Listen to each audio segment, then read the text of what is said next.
सेवा के 6 बरस, जो कहा वो किया, कठोर निर्णय, निर्मल हृदय।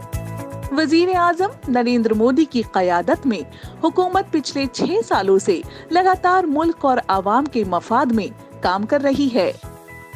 हुकूमत हिंद ने आवाम की बेहतरी के लिए कई बड़े फैसले लिए हैं और बहुत सी अहम स्कीम्स को अमली जामा पहनाने में दिन रात जुटी हुई है। इन्हीं में से एक खास स्कीम है प्रधानमंत्री स्वास्थ्य सुरक्षा योजना, जिसके तहत मुल्क भर में एम्स की तर्ज पर नए हॉस्पिटल्स खोले जा रहे हैं और रियासती सरकारों के मौजूदा मेडिकल कॉलेजेस को अपग्रेड किया जा रहा है। इस योजना से जहां सेहत, तालीम और ट्रेनिंग में बदलाव आएगा, वहीं लोगों को रोजगार के नए मौके भी मिलेंगे। मौजूदा हुकूमत के जरिए लिए गए अहम फैसलों से एक नए, मजबूत और बदलते हिंदुस्तान की तस्वीर नजर आ रही है, जिससे दुनिया भर में ये पैगाम गया है कि ये एक नया हिंदुस्तान है। सेवा के 6 बरस, जो कहा वो किया। आदाब, नमस्कार, बहुत बहुत इस्तकबाल है आप सभी का हमारे ख़ास प्रोग्राम में। नाजरीन, वज़ीर आज़म नरेंद्र मोदी की अगुवाई में मुल्क की भलाई के लिए तमाम तरह की स्कीम्स का खाका तैयार किया गया है और उन्हें अमल में भी ला रहे हैं। उन्हीं में से एक है PMSSY, प्रधानमंत्री स्वास्थ्य सुरक्षा योजना, जो स्वास्थ्य और परिवार कल्याण मंत्रालय की एक योजना है। और इसी पे बातचीत करने के लिए आज हमारे साथ मौजूद हैं जनाब सुनील शर्मा जी, जो स्वास्थ्य और परिवार कल्याण मंत्रालय में ज्वाइंट सेक्रेटरी हैं। सुनील जी, बहुत बहुत खैर मकदम है आपका। नमस्कार। सबसे पहले तो आपसे ये जानना चाहेंगे कि ये PMSSY, प्रधानमंत्री स्वास्थ्य सुरक्षा योजना, ये क्या है और क्या क्या ख़ास बातें हैं, इस बारे में कुछ बताएं। रेशमी जी, आज आपने जिस स्कीम के बारे में जानकारी चाहिए वो भारत सरकार की एक बहुत ही अहम स्कीम है स्वास्थ्य के क्षेत्र में। इस स्कीम का शुभारंभ 2003 में NDA सरकार थी, उस समय वाजपेयी जी द्वारा किया गया था और उसका मकसद उस समय ये था कि ये देखा गया कि जैसे देश में नॉन कम्युनिकेबल डिजीज़ जिसे कहते हैं वो बढ़ रही हैं और हमारे पास एक ही एम्स अस्पताल है पूरे भारत में इतनी बड़ी आबादी के लिए, तो हर राज्य में हमको तृतीयक सेवाएं, जिसे हम सुपर स्पेशलिटी सेवा भी कह सकते हैं, उस तरह की स्वास्थ्य सुविधाएं हर राज्यों में ऐसी उपलब्ध कराई जाएं जहां भी कमी है, जिससे कि उस कमी को पूरा किया जा सके और वो किफ़ायती और गुणवत्तापूर्ण सुविधाएं हम दे सकें। इस स्कीम के तहत उस समय 6 एम्स की घोषणा की गई थी। ऋषिकेश, जोधपुर, पटना, रायपुर, भोपाल, भुवनेश्वर। और फिर 2014 में सरकार आई है, तो उसके बाद फिर मोदी जी की सरकार ने इसमें और तेज़ी लाई और जहां की कुल एक ही एम्स इस दौरान और अनाउंस किया गया था और 15 नए एम्स की उन्होंने सरकार ने घोषणा की। तो इस तरह कुल मिलाकर के 22 एम्स की घोषणा है और उन पर काम चल रहा है। इस स्कीम में नए एम्स के अलावा जो हमारे एग्जिस्टिंग जो गवर्नमेंट मेडिकल कॉलेजेस हैं, उसमें भी तृतीयक सेवाएं प्रदान करने के लिए सुपर स्पेशलिटी ब्लॉक बनाने का प्रावधान रखा गया है। तो इस योजना के तहत कुल 75 ऐसे सुपर स्पेशलिटी ब्लॉक सरकार ने सैंक्शन किए हैं, जिसमें से लगभग 45 पूरे भी हो चुके हैं और बाकी पर कार्य अभी प्रगति में है। तो जहां एम्स का मकसद सेवा प्रदान करने के अलावा ये भी है कि हर राज्य में मेडिकल एजुकेशन को भी बढ़ावा मिले, MBBS, post graduate, nursing education, इन सभी में ये आशा रखी जाती है कि ये सभी हमारे जो एम्स हैं वो अपने अपने रीजन में एक मिसाल कायम करेंगे अच्छी एजुकेशन की, अच्छी रिसर्च की। तो ये भी इसका एक मकसद रहा है। तो मौजूदा हुकूमत इसको कैसे अमल में ला रही है?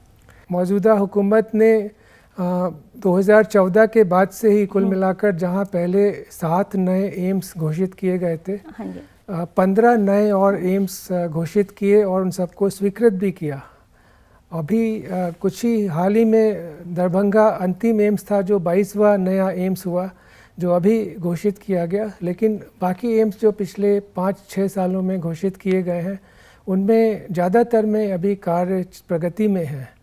और इससे हमारा प्रयास है कि 2021-22 में हम कम से कम इसमें से 7 एम्स जो हैं वो पूरी तरह से पूरा कर लेंगे।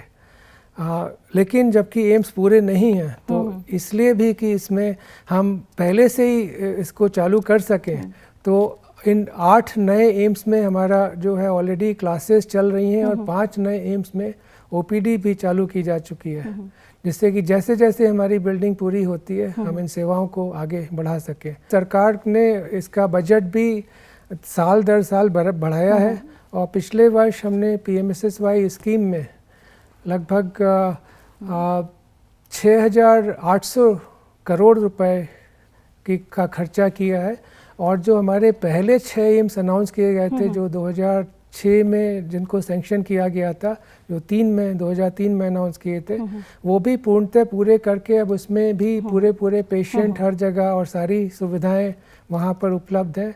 और इससे अवश्य सभी को लाभ भी मिलेगा, क्योंकि ये बहुत ज़रूरी है कि जो हमारी जनता है उसको, जो हमारी आवाम है उसको अपने जहाँ वो रिहायशी है उसके समीप में ही ये सुविधाएं उपलब्ध कराई जा सकें, इसी प्रयास के साथ। और ये उपलब्ध भी हो रही हैं और अवश्य इससे बहुत ज़्यादा लाभ भी मिलेगा। सर, जैसा कि अभी आपने बताया कि एम्स के तर्ज पर नए हॉस्पिटल्स खोले जाएंगे, तो इसके लिए क्या कुछ खास राज्यों को चुना गया है और उसमें क्या कुछ अलग होगा? देखिए, इसमें सरकार का प्रयास है कि लगभग सभी बड़े राज्यों में एम्स स्थापित हो जाएं। हाँ, लेकिन शुरू में उन राज्यों को प्राथमिकता भी दी गई थी जहां पर तृतीयक और सुपर स्पेशलिटी स्वास्थ्य सुविधाओं में स्पेशली कमी है। जैसे अगर आप जिक्र करें बिहार का, जहां अभी दरभंगा एम्स दिया गया है, तो वहां पर पहले एक पटना में भी एम्स बन चुका है। लेकिन क्योंकि बिहार राज्य में सुविधाओं की, तृतीयक सुविधाओं की, सुपर स्पेशलिटी सुविधाओं की कमी रही है, तो ये आशा और ये इस तरह का प्रयास था कि ऐसे राज्यों में स्पेशली नए एम्स स्थापित किए जाएं। वैसे अगर देखें तो उत्तर से दक्षिण तक और पूर्व से पश्चिम तक लगभग सभी राज्यों में अभी एम्स है। अगर आप उत्तर से शुरू करें तो जम्मू एंड कश्मीर, उसके बाद फिर पंजाब में, हरियाणा को अनाउंस किया गया है, राजस्थान में, उधर गुजरात में और महाराष्ट्र, फिर दक्षिण में आंध्र प्रदेश, तेलंगाना और इधर मध्य भारत, पूर्व भारत में भुवनेश्वर में एम्स है, उड़ीसा में, और मध्य भारत में मध्य प्रदेश में एम्स है, और इधर उत्तर प्रदेश में भी 2 एम्स सैंक्शन किए गए हैं, एक रायबरेली में और एक गोरखपुर में। और पूर्वोत्तर में भी आसाम में एक एम्स की स्वीकृति की गई है। तो इस तरह लगभग पूरा ही भारत कवर हो जा रहा है। अभी आपने ये भी बताया था कि कई मेडिकल कॉलेजेस हैं जिसकी बात हो रही है कि वो अपग्रेड किए जाएंगे, तो कैसे इसको, क्या कुछ खास होगा उसमें, कैसे इसको अमली जामा पहनाया जाएगा? इसमें देखिए, प्रयास ये होता है कि ये देखा गया कि हमको आवश्यकता है कि जो हमारे एग्जिस्टिंग मेडिकल कॉलेजेस हैं उसमें हम कुछ और कैपिटल इन्वेस्टमेंट लगा करके हम ऐसी सुविधाएं दें जिससे कि जो सुपर स्पेशलिटी सुविधाएं हैं वो उपलब्ध कराई जा सके। तो इसमें हम हर उस मेडिकल कॉलेज जहां पर हमको एक ये सुविधा उपलब्ध करानी होती है, वहाँ पर हम एक गैप एनालिसिस करते हैं वहाँ के प्रिंसिपल और वहाँ की फैकल्टी के साथ मिल करके, और उसको हमारा कोई एम्स ही उसको दिशा प्रदान करता है ये देखने के लिए कि वहाँ पर किस तरह की सुविधाओं की कमी है, किस तरह की सुविधाओं की आवश्यकता है। और फिर जो हमारा बजट है, जैसे अभी हम हर इस तरह के प्रोजेक्ट में 200 करोड़ रुपए की स्वीकृति देते हैं हर प्रोजेक्ट में, और इसके पिछले हम जो स्वीकृति देते थे वो 150 करोड़ की थी।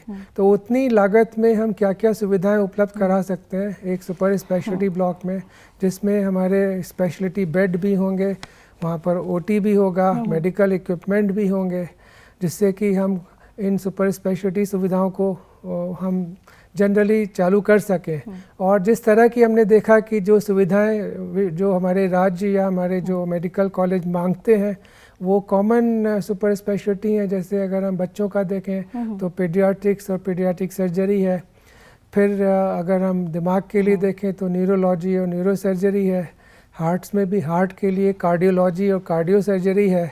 फिर जो और इस तरह के जो बीमारियां जैसे बढ़ रही हैं, नेफ्रोलॉजी, किडनी की बीमारी की समस्या है तो नेफ्रोलॉजी, और जो पेट की बीमारियां हैं उसके लिए गैस्ट्रोएंट्रोलॉजी, और मेडिसिन, इस तरह का जो विशेष स्पेशलिटी हैं।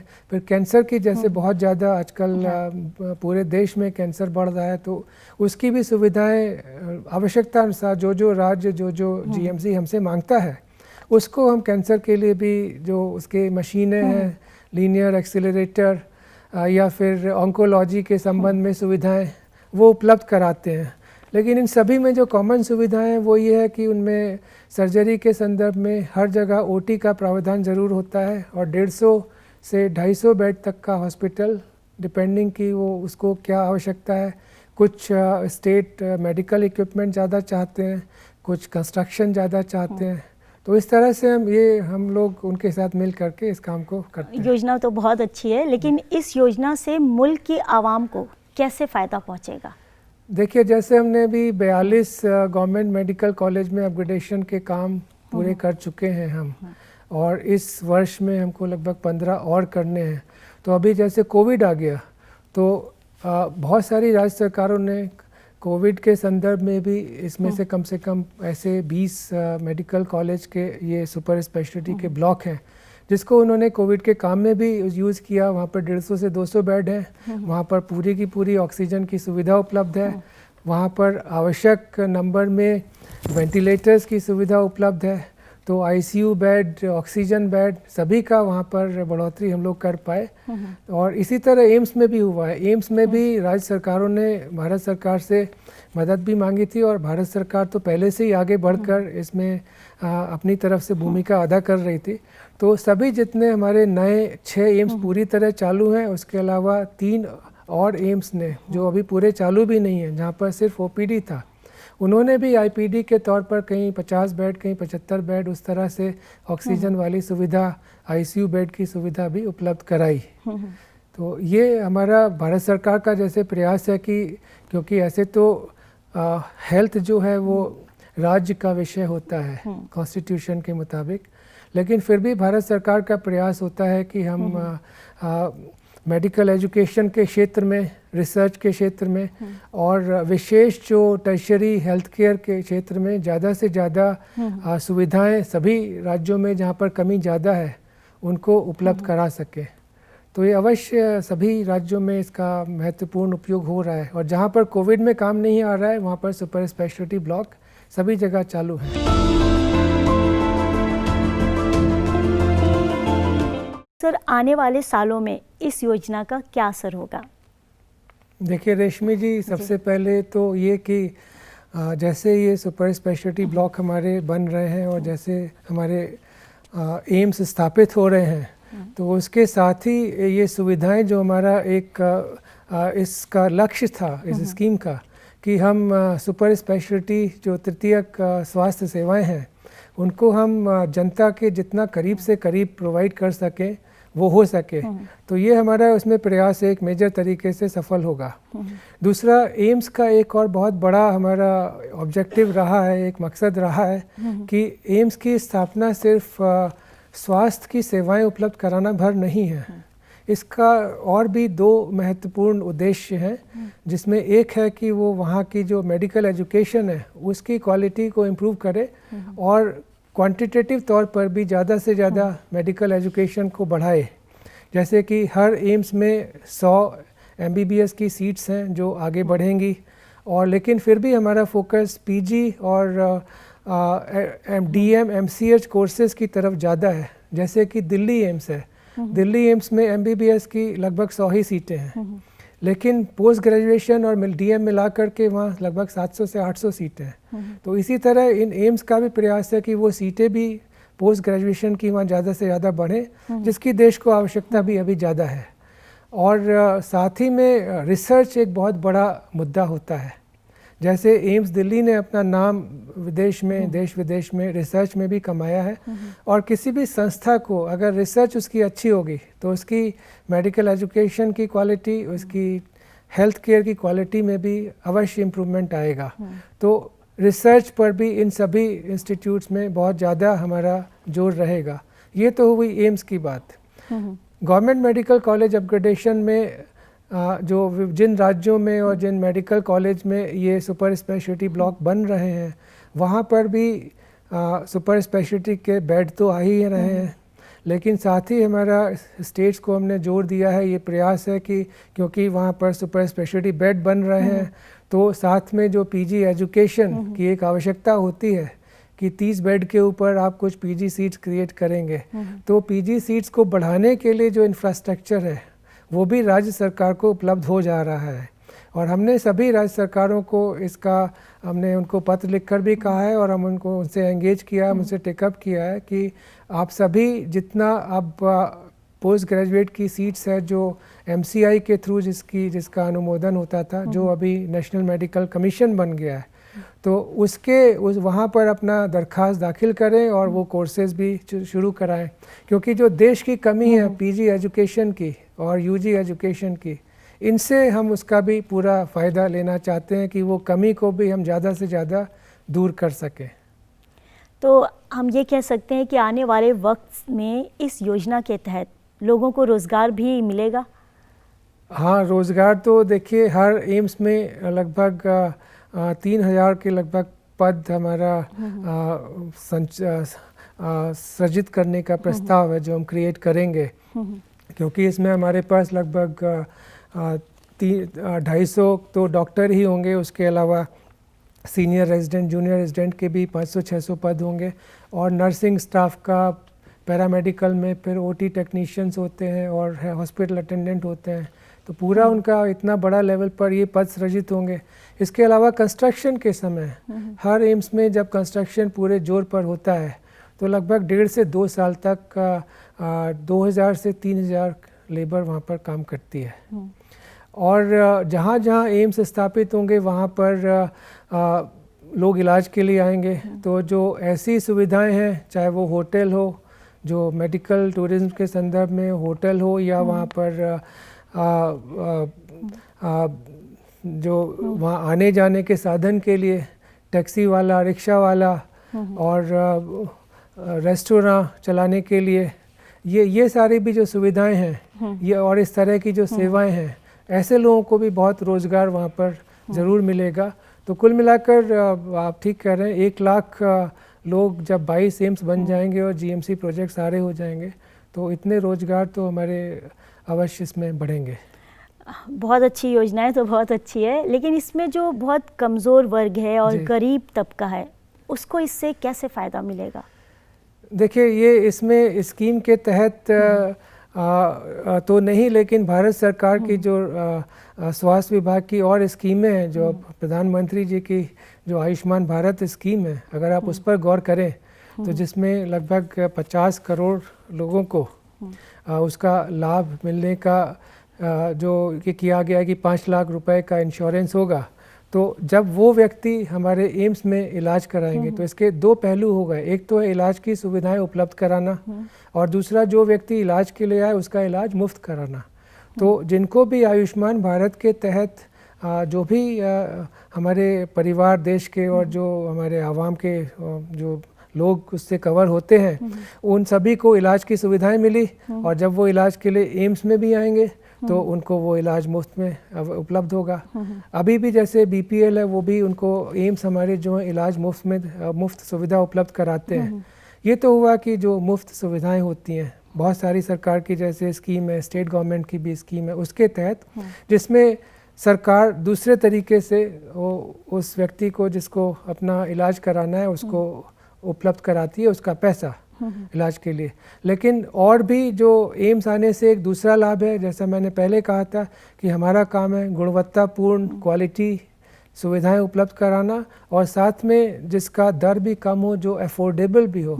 तो जो लोग इन सुविधाओं से, जो सरकार की जो इंश्योरेंस की स्कीम है उसमें नहीं भी जो कवर हो पाते हैं, उनके लिए भी एम्स में इलाज कराना और बाहर में इलाज कराने में बहुत ज़्यादा फ़र्क है। तो वो एक ये है कि वो भी इसका लाभ एक कह सकते हैं कि रीज़नेबल रेट पर उनको ये सुविधा उपलब्ध करा सकेंगे। यहाँ मैं आपको ये भी बता दूं कि हर एम्स में हमने जन औषधि स्टोर भी खोला है और जो बन रहे एम्स उसमें भी उसका प्रस्ताव है। जन औषधि स्टोर और उसके अलावा अमृत भी एक स्टोर होता है जिसमें हम सस्ते दर पर इम्प्लांट उपलब्ध कराते हैं। आपने अगर पीछे लगभग 1 साल पहले इस विषय पर चर्चा, जब ये अखबारों में न्यूज़ में ये आइटम आ रहा था, तो ये था कि जो इम्प्लांट बाहर 1 लाख रुपए में मिलता है तो उसका 1/3 दाम में, 1/4 दाम में, लगभग 40% दाम में वो इन स्टोर्स के तहत हम, जैसे स्टेंट होता है, बॉडी में स्टेंट लगता है या घुटना बदलता है तो नी रिप्लेसमेंट का हुआ, या हिप रिप्लेसमेंट का पार्ट हो गया, या रॉड लगती है, किसी को इंजरी हो गई, तो इस तरह के जो बॉडी में जो इम्प्लांट लगते हैं वो बहुत कंपैरेटिवली सस्ते दर में उपलब्ध हो रहे हैं क्योंकि हमने ये स्टोर वहाँ पर चालू किए हैं।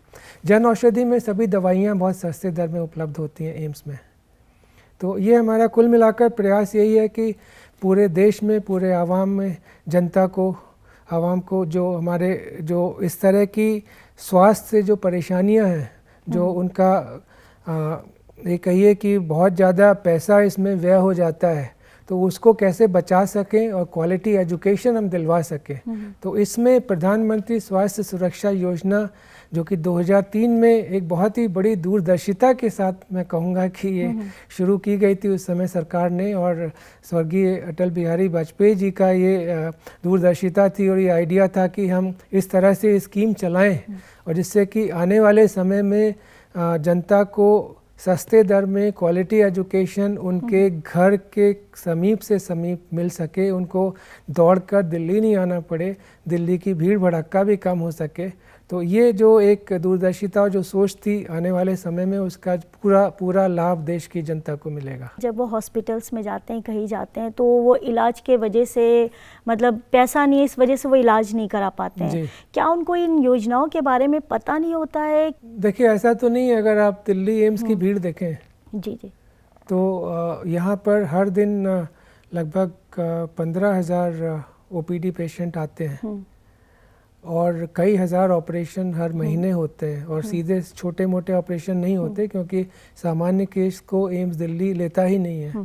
तो जो एक्चुअल टर्शरी केयर का जो ट्रीटमेंट है वो एम्स दिल्ली में अगर होता है तो यहाँ की अगर भीड़ को देखें, यहाँ हर देश के हर राज्य से यहाँ पर लोग आते हैं। ये बात ज़रूर है कि उन राज्यों से ज़्यादा आते हैं जहाँ पर इन सुविधाओं की कमी है। जैसा मैंने आपको कहा कि बिहार में ये सुविधा मान लीजिए कम थी, यूपी के इलाकों में भी कम है या उड़ीसा में कम है, तो इस तरफ से ज़रूर ज़्यादा आते थे, लेकिन आते सभी राज्यों से हैं। तो ये कहना कि जनता को इसका पता नहीं है, ऐसा नहीं है। लेकिन समस्या क्या होती है कि आकर के इलाज कराना, इतना दूर आकर फिर रहने का इंतज़ाम करना, खाने का इंतज़ाम करना, आने का खर्चे का इंतज़ाम करना, फिर यहाँ इलाज के लिए अपना खर्चा ढूंढ उसका बंदोबस्त करना, ये कोई आसान काम नहीं है।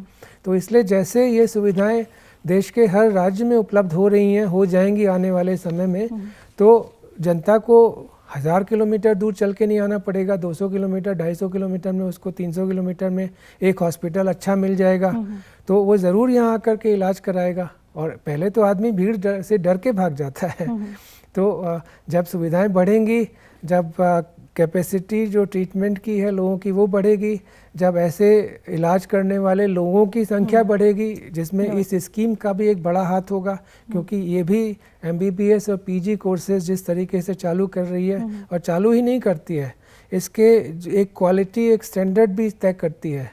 मतलब इसको लोग आगे देखें कि ये लीडर बनेगा हर रीजन में, हर एम्स, कि वहाँ की जो मेडिकल एजुकेशन की जो क्वालिटी होगी, जो नर्सिंग एजुकेशन की क्वालिटी होगी, और इवन जो टेक्नीशियंस हैं, OT टेक्नीशियंस या और भी जो जितने आपके टेक्नीशियंस होते हैं, जो ओपन हार्ट सर्जरी में अलग टेक्नीशियन होता है, वो परफ्यूशनिस्ट होता है, तो वो जो टेक्नोलॉजी होती है उसकी भी क्वालिटी एजुकेशन जब इन इंस्टीट्यूट को में देंगे तो बाकी जगह भी इनकी देखा देखी और भी जगह ये सुविधाएं आगे आएंगी। तो हमारा काम है सुविधाएं उपलब्ध कराना, हमारा काम है ऐसा ह्यूमन रिसोर्स पूरा देश का काम है उपलब्ध कराना कि ऐसी सेवाएं ज़्यादा से ज़्यादा बने और जो अफोर्ड नहीं कर सकते उन लोगों के लिए इंश्योरेंस का कवर प्रोवाइड करते हुए सुविधाएं देना, और जो अफोर्ड कर सकते हैं इसको उनके लिए भी सस्ती सुविधाएं, क्वालिटी सुविधाएं उपलब्ध कराना।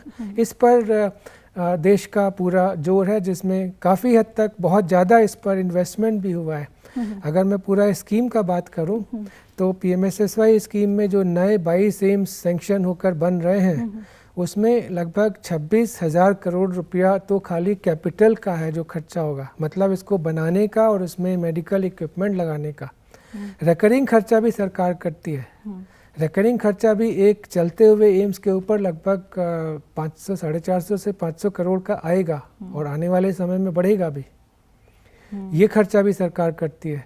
तो ये और अपग्रेडेशन के प्रोजेक्ट लगभग 12,500 करोड़ के हैं कुल मिलाकर के, जिसमें सरकार खाली कैपिटल का खर्चा करती है, उसको चलाने का जिम्मेदारी राज्य सरकार की है। लेकिन फिर भी वो एक बहुत बड़ी सुविधा राज्य सरकार को उपलब्ध हो सकती है। इनफैक्ट हमारे सामने बहुत डिमांड और आ रही है। अच्छा। कि और जगह आप सुपर स्पेशलिटी ब्लॉक चालू करें। तो कुछ सोचा है कहीं पे, कुछ हाँ पे? इसका हम लोग स्कीम बना रहे हैं। अब जैसे आगे आने वाले समय में स्कीम हमारा फॉर्मलाइज होगा, हर स्टेट से हमारे पास अनुरोध आते हैं, उसको हम स्क्रीन करके नंबर निर्णय कर लेंगे, तो हम फिर कैबिनेट में आवश्यकता अनुसार जाएंगे उसकी स्वीकृति के लिए। जब आप सिलेक्शन करते हैं तो किन खास बातों को ध्यान में रखते हुए तब आप उसको आगे पास करते हैं? देखिए, जो स्टेट की तरफ से हमारे प्रोजेक्ट आते हैं उसमें हमारा प्रयास ये होता है कि वो स्टेट से ज़्यादा प्रोजेक्ट आएँ जहाँ पर इन स्वास्थ्य सेवाओं की कमी है, पहला बात।